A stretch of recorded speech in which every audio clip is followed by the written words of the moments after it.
Менуваме тема. Во овие моменти во Министерството за животна средина се одржува јавна расправа посветена на постапката за издавање нова интегрирана еколошка дозвола за усје. Документ што ќе ги утврди условите под кои што компанијата ќе работи во наредниот 7-годишен период. Расправата следи колегата Игор Манасиевски, во живо го вклучуваме во вестите. Па Игор, повели да чуеме прво кој присуствува на расправата и која е впрочем целта на истата. Така, Борче, ќе те коригирам, само не е во просториите на Министерството, туку во Скопски хотел. Ние се јавуваме од зеленилото од пред хотелот како символика, бидејќи се расправа за еколошка интегрирана дозвола за еден од потенцијално најголемите загадувачи во Скопје, односно според невладините еден од најголемите загадувачи, тоа е цементарата Усје.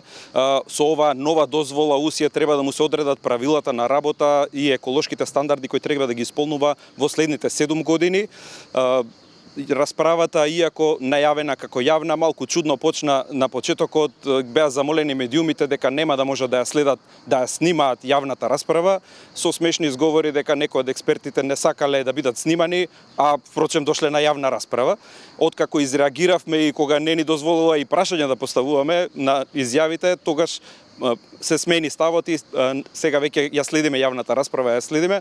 Само што почна најинтересниот дел, до сега беа презентациите на животна средина и на Усје, сега почнуваат прашањата, конкретните прашања од невладините организации, но еве ги кусо изјавите, што изјави од Министерство за животна средина и од Усје пред почетокот на настанот, која е целта, што сака да постигне Министерство со оваа нова дозвола, ветува дека ќе биде по нови европски закони, закон кој што е донесен за индустријско загадување од 20 септември 2025 година и кој што ги предвидува сите нормативи од европските, ги пресликува практично сите вредности од европските закони, еве ги изјавите кои ги дадоа пред настанот. Во нашата апликација се опишува како инсталацијата работи сега. И понатаму, а сега работиме согласно она што е пропишано во постоечката интегрирана еколошка дозвола. Тоа што сме спремни, и го кажав во изјавата претходно, дека ние ќе работиме согласно важечките закони, кои што пак ги транспонираат европските директиви. Така да ние никогаш, нити досега, а нема ни во иднина, да ги надминуваме пропишаните вредности кои што се дел од сегашната дозвола и во иднина кои што ќе бидат пропишани со обновената интегрирана еколошка дозвола. Новиот закон го транспонира или ја транспонира новата директива за индустријски емисии 2010, што значи новиот закон фул 100% ја транспонира оваа директива.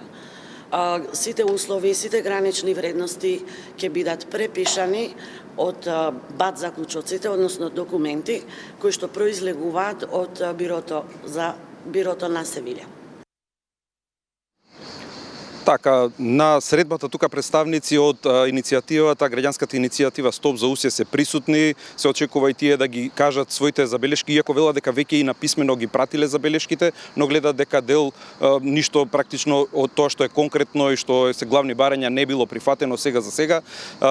Добија ветување од представничката од Министерството за животна средина дека следната недела министерот најавил дека ќе ги прими од иницијативата Стоп за Усје, да ќе ги прими да поразговараат конкретно за сите нивни забелешки. Верувам дека и сега ќе ги кажат кои се главните нивни иницијативи. Тие уште еднаш повторија дека тие не се за дислокација на Усје. Само бараат да има реален, вистински мониторинг на сите вредности, на не само одреден број на параметри кои што се неважни, незначајни. Треба да ги има сите вредности кои што како што се мерат во Европската унија, сите да бидат јавно достапни, сите да ги знаеме и бараат повеќе инвестиции во заштита на животната средина. Да погледнеме и нивната изјава. Клучните забелешки се што границите за загадување на емисиите се огромни според нашето важечко законодавство, значи се дупло поголеми од оние кои што важат како максимални во Европската унија. Значи, тие може да бидат и многу пониски, бидејќи сегашниот закон го дозволува на оној кој што ги уредува правилата, да му наложи на операторот и многу пониски граници, имајќи ги во предвид метеоролошките и климатските и регионалните услови во кои што се наоѓа цементарницата во Скопје. Мониторингот и известувањето за мерењата на емисиите се на многу ниско ниво, се рапортира за многу малце емисии, да речам за 30% од емисиите. Така, ги слушнавме дел од забелешките кои ги имаат од иницијативата. На почетокот представничката од Министерството за животна средина рече дека од оваа средба ќе има записник, сите забелешки кои што тука ќе бидат кажани, ќе биле вградени во сите мерки кои што ќе се преземат при издавањето на новата дозвола која што ќе следи за цементарницата Усје, за скопјани, за градот Скопје. Многу важен момент во следните 7 години дали ќе се дише во Скопје европски или ќе останеме како што бевме секоја зима да кукаме и да чекаме ветре да дувне за да се дише во Скопје. Така, ти благодарам Игор Манасиевски за новата дозвола за Усје.